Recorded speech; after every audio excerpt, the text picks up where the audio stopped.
During the nation's deadly coronavirus pandemic, when Americans were more reliant than ever on the U.S. mail to cast their election ballots. More recently in October, DeJoi began implementing a policy of slowing down mail delivery, primarily of first-class mail, while increasing the cost of postage, in order to cut costs over the next 10 years. Your reporter spoke with Lisa Graves, Executive Director of True North Research, who talks about her efforts to hold Louis DeJoi accountable for his mismanagement of the U.S. Postal Service, while urging President Biden to replace him as soon as possible. Why hasn't he already done to it? avert more permanent damage. Well, you know, I like it better when we don't know the name of our postmaster because things are running smoothly. And instead we have a man who was basically put into this position at the behest of Steve Mnuchin, who was Donald Trump's Treasury Secretary and, you know, made his fortune as the foreclosure king.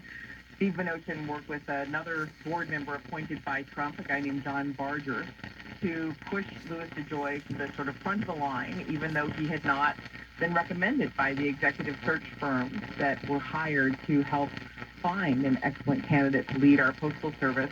And with the help of all of the men that Donald Trump put on that postal board, they chose Louis DeJoi, who was a major Trump donor, was someone Trump tapped to help lead the RNC's fundraising effort, and is someone who has been subject to an investigation by the FBI about whether he pressured his former employees when they were working for him at the private firm to donate to his, the politicians that he favored and rewarded them with bonuses for doing so. That's the allegation. And is still So Postmaster General 300 days into Biden's administration. Service by a board handpicked by Donald Trump. He chose 4 investment bankers for that role.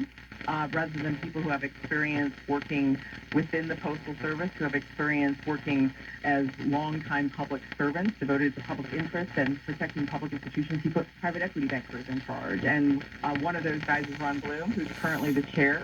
And these men have basically stood by Louis DeJoi as America learned his name last summer when their mail started slowing down dramatically. People were noticing that they weren't getting medicines on time, medicines that they relied upon receiving month after month. Probably killed some time, people.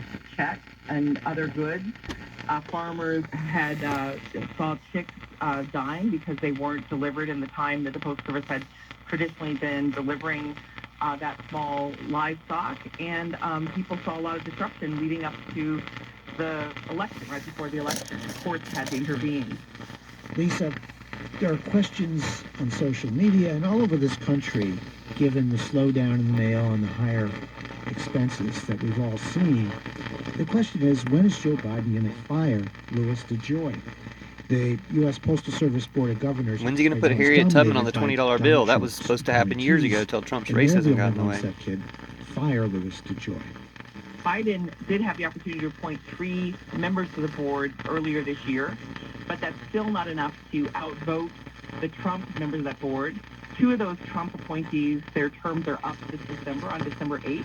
That's Ron Bloom, who I've mentioned, who briefly served in the Obama administration working on the Fiat Chrysler merger. The other guy whose term is up is John Barger, and he is someone who also hails from this private equity investment background. And but one of them was also from the Obama era. By Biden, there would be an opportunity to it's a little too cozy. If they Nazis. are reappointed by Biden this December, there will be no Nazis for us, the American people, to have a mechanism to get rid of Louis DeJoi. Oh, I think there's a mechanism. Hired for this job. I think there's a lot of mechanisms. I think they made him in like the 18th century. Time and time again. Last summer, last fall, had to be contained by the courts. And then in the winter, as many people may remember, there was a terrible slowdown again in the mail over the winter holidays.